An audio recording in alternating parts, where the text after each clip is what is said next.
Olá, estamos iniciando mais uma lição do Crescendo na Vida Cristã. Hoje iremos falar sobre crescendo no caráter. Abordaremos esse assunto em 2 aulas. Mateus 5,3 diz: Bem-aventurados os humildes de espírito, porque deles é o reino dos céus. Guarde esse texto em seu coração. Quero iniciar essa lição, crescendo no caráter, fazendo 2 perguntas. O que é caráter? Como podemos crescer no caráter? O que queremos dizer exatamente quando usamos expressões tais como: aquele indivíduo é um mau caráter, fulano possui um grande caráter, ou aquele sujeito não tem caráter? Nós sabemos que caráter tem uma relação direta com o modo de ser e de agir de uma pessoa. Podemos definir caráter como o conjunto de qualidades, boas ou más, que determinam a conduta de uma pessoa. Portanto, o caráter refere-se à índole, o temperamento, a própria natureza de alguém. Podemos usar a seguinte frase para ressaltar isso: caráter é aquilo que caracteriza uma pessoa. Entretanto, o caráter pode sofrer mudanças, influências e até alterações no decurso de uma vida. E foi exatamente isso que aconteceu com a gente, quando nós nos convertemos a Cristo. Jesus nos transformou. Jesus mudou o nosso caráter. Então, o caráter de um indivíduo é uma questão fundamental para a fé cristã. Lembrando sempre o texto de 2 Coríntios 5,17. E assim, se alguém está em Cristo, é nova criatura. As coisas antigas já passaram, eis que se fizeram novas. Portanto, como cristãos, somos caracterizados pelo crescimento espiritual que determina um progresso em nosso caráter. A transformação do caráter demonstra um processo de avanço em nossa caminhada espiritual. O texto de Colossenses 3,8 nos lembra dessa realidade. Agora, porém, abandone igualmente todas estas coisas: ira, indignação, maldade, blasfêmia, linguagem obscena no falar, e não mintam uns aos outros, uma vez que vocês se despiram da velha natureza com as suas práticas e se revestiram da nova natureza, que se renova para o pleno conhecimento, segundo a imagem daquele que a criou. Portanto, estamos deixando a velha natureza e assumindo uma nova natureza quando nos convertemos. E isso tem uma relação direta com o nosso caráter. Nesta lição, vamos estudar parte do Sermão do Monte. O Sermão do Monte é apresentado nos capítulos 5, 6 e 7 de Mateus. Bem-aventurados os humildes de espírito, porque deles é o reino dos céus. Bem-aventurados os que choram, porque serão consolados. Bem-aventurados os mansos, porque herdarão a terra. E bem-aventurados os que têm fome e sede de justiça, porque serão fartos. As bem-aventuranças apresentadas por Jesus aqui demonstram o tipo de caráter que Cristo espera de nossas vidas cristãs. As bem-aventuranças apresentam um retrato perfeito de um cidadão do reino de Deus. As bem-aventuranças falam do perfil de um autêntico cristão, alguém que recebeu o Evangelho de Jesus e decidiu viver os valores do reino em sua vida. Praticando as bem-aventuranças, estaremos crescendo no caráter cristão. Você quer ser feliz? Sem dúvida, todos buscam a felicidade em suas vidas. E muitas pessoas gastam enormes quantias de dinheiro achando que podem comprar a felicidade. Aqui, nas bem-aventuranças de Jesus, apresentadas no capítulo 5 de Mateus, encontramos o caminho da verdadeira felicidade. Bem-aventurado significa feliz, abençoado, alguém que encontrou a sua alegria em Deus. Portanto, estudar e praticar as bem-aventuranças é estar no caminho certo, no caminho da verdadeira felicidade. Vamos tratar das bem-aventuranças propostas por Jesus aqui em Mateus capítulo 5. Em primeiro lugar, bem-aventurados os humildes de espírito, porque deles é o reino dos céus. Estudando as bem-aventuranças, observaremos que vão na contramão daquilo que o mundo pensa e ensina. Elas contradizem tudo aquilo que o mundo diz. Por exemplo, o mundo diz: você pode tudo, confie em si mesmo, realize-se, imponha as suas ideias. Entretanto, Jesus colocou as bem-aventuranças numa sequência lógica. A primeira serve de base para as demais que veremos depois. Somente um espírito humilde poderá entender e aceitar as bem-aventuranças. Elas são opostas aos padrões do mundo. Ser humilde de espírito, não quer dizer ser tímido, fraco, acovardado, retraído, despersonalizado ou economicamente pobre, alguém que não tem recursos financeiros. A principal característica da humildade é não pensar de si além do que convém. É não ter uma linguagem distorcida de sua espiritualidade. Portanto, quando perguntamos quem sou eu, quem somos nós, a única conclusão possível a um humilde de espírito é: somos pecadores que necessitam da graça de Deus. A humildade de espírito é a ausência de orgulho espiritual, de autossuficiência e da independência de Deus. O humilde de espírito sabe que precisa, que depende de Deus. Os humildes de espírito não se vangloriam da sua origem, do seu porte físico, da sua formação cultural, da sua classe social ou da sua situação financeira, nem das suas habilidades artísticas, dos seus dotes ou dos seus dons. O apóstolo Paulo é um bom exemplo de alguém que tinha muito que se vangloriar.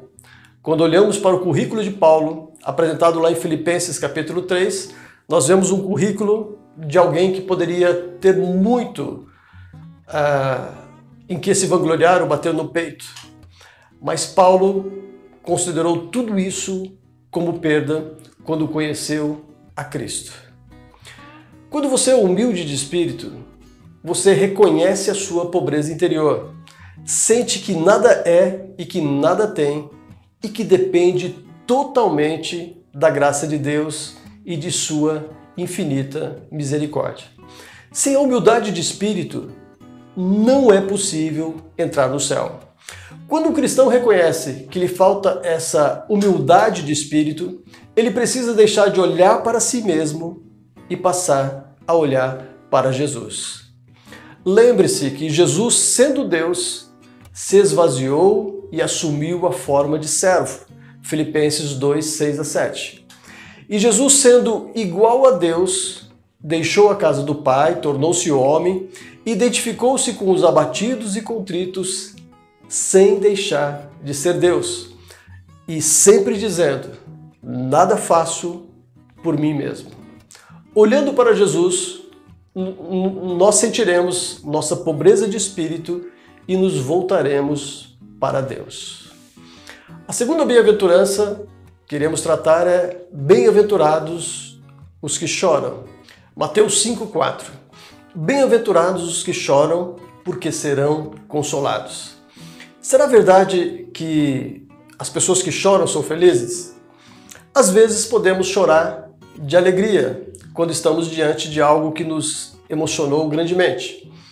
Mas para o mundo, as lágrimas devem sempre ser evitadas. Para que a felicidade seja completa, não pode haver lágrimas. Lágrimas e felicidades não combinam. Mas que tipo de choro era esse que Jesus estava falando? Jesus estava falando da atitude do crente diante do pecado. É isso que deve nos fazer chorar.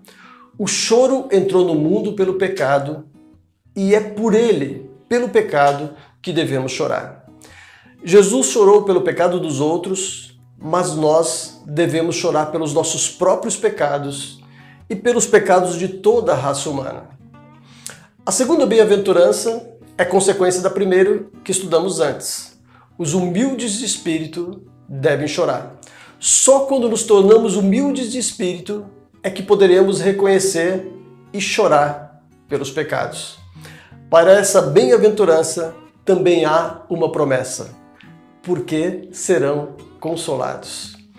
O Espírito Santo habita em nós e ele é o Consolador. É ele quem convence do pecado.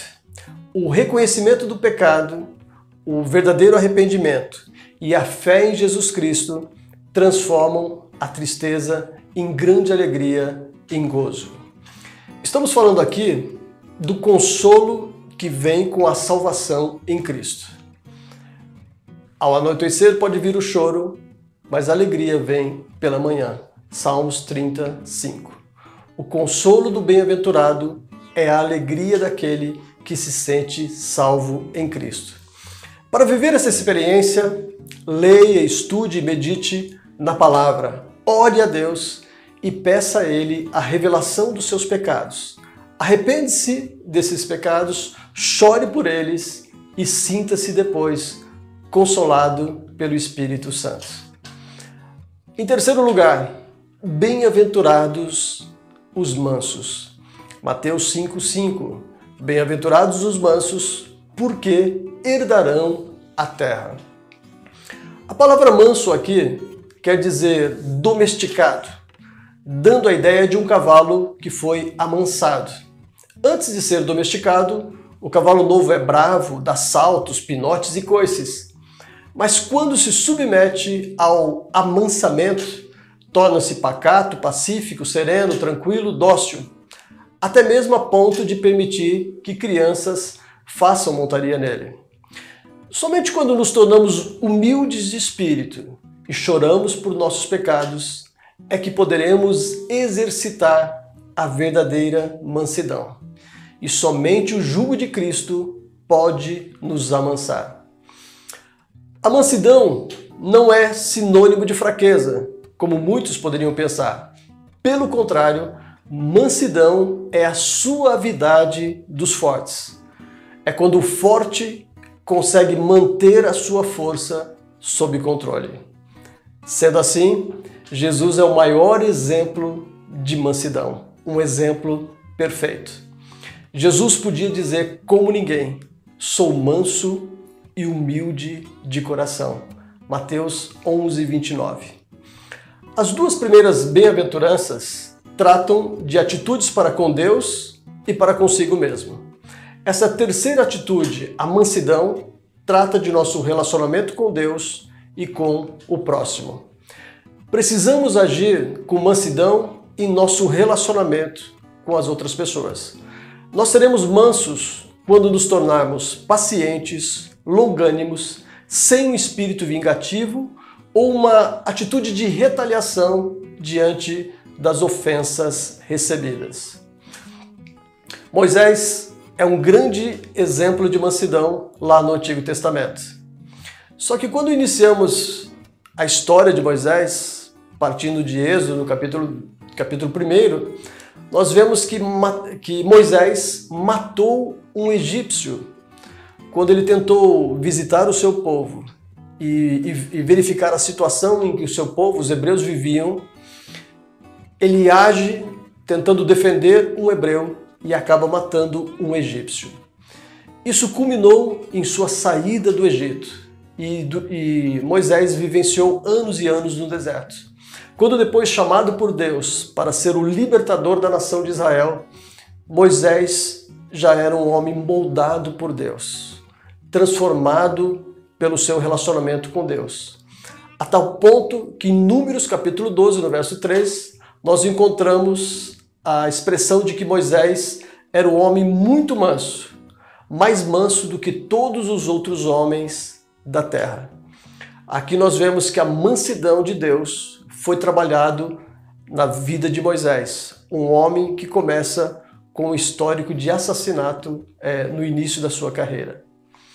Nós seremos mansos quando os nossos corações tiverem disposição para ouvir, aprender e praticar a palavra de Deus. Nós seremos mansos quando permitirmos que o Espírito Santo trabalhe em nosso caráter. Seremos mansos quando o senhorio de Cristo controlar de fato as nossas vidas. Lembre-se, os mansos herdarão a terra. Com o coração manso, alcançaremos nossa herança espiritual em Cristo. Para o mundo, o que vale é a força, a virilidade, a demonstração de poder. Entretanto, para Jesus, o que conta é a mansidão. O caminho de Jesus não é o caminho do mundo. Jesus vai na contramão do que o mundo nos propõe. A quarta e última bem-aventurança que nós trabalharemos hoje.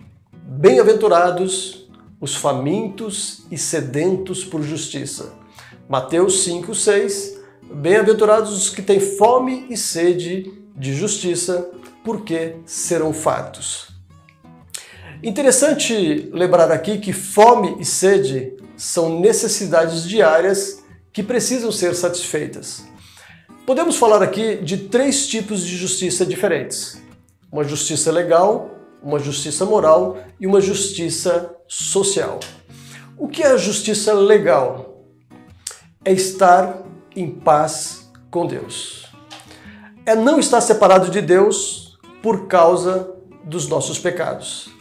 É sentir-se perdoado pela fé em Cristo dos nossos pecados. A doutrina da justificação pela fé explica isso com muita clareza. O homem pecador está separado de um Deus santo. E quando esse relacionamento é restaurado, é restabelecido, nós encontramos essa paz com Deus. A justiça de Deus foi satisfeita e nós deixamos de ser inimigos dele. Pelo contrário, nos tornamos seus filhos. Em segundo lugar, é a justiça moral. A justiça moral fala de uma sede pela integridade, por uma conduta que agrada a Deus e por uma atitude que não se conforma com os padrões desse século. Uma sociedade que vive como se Deus não existisse. Atualmente, a nossa sociedade fala muito sobre corrupção na política e é desejo de todos nós vivermos em um país onde os nossos líderes, os nossos governantes não estejam contaminados por essa corrupção. Vivemos em um país onde a integridade seja a nossa bandeira. A doutrina bíblica da santificação fala muito sobre essa justiça moral. O caráter santo de Deus deve moldar o nosso caráter e a santidade de Deus vai transformando o nosso caráter, vai santificando a nossa natureza. Em terceiro lugar, podemos falar sobre uma justiça social. É a sede de promover os direitos humanos, a justiça nos tribunais, a integridade nos negócios, a honra no lar e a ética na política. Um comportamento que permeia toda a nossa sociedade e que agrade a Deus. Portanto, nós não podemos apenas nos sentir justificados diante de Deus, resolvendo a questão do nosso pecado. Mas como cristãos, precisamos fazer justiça, promover a justiça e agirmos com justiça em nosso estilo de vida. Justiça social e amor cristão são inseparáveis.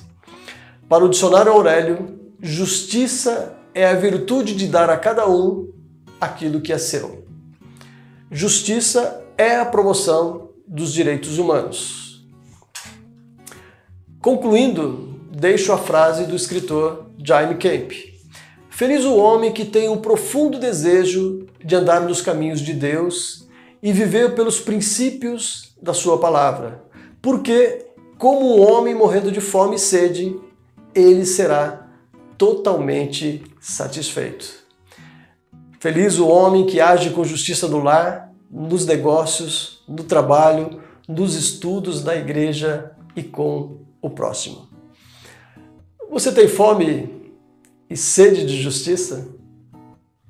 Que bom! Jesus disse que nós somos bem-aventurados quando temos fome e sede de justiça. Nós precisamos crescer. O nosso caráter precisa ser transformado pelo poder de Deus. Pedimos que Deus nos ajude e que o seu Espírito Santo nos capacite. Hoje aprendemos. O que aprendemos hoje? Em primeiro lugar, você deve ser humilde. O reino dos céus é dos humildes, pertence aos humildes. Em segundo lugar, você deve chorar os seus pecados. Quem chora será consolado. Em terceiro lugar, você deve ser manso, pois os mansos herdarão a terra. Em quarto lugar, você deve ser justo. O justo será farto da justiça de Deus. Assim, nós concluímos mais essa lição. Certamente, Deus nos abençoou até aqui e continuará nos abençoando no decurso desse curso. Que Deus abençoe. Um forte abraço.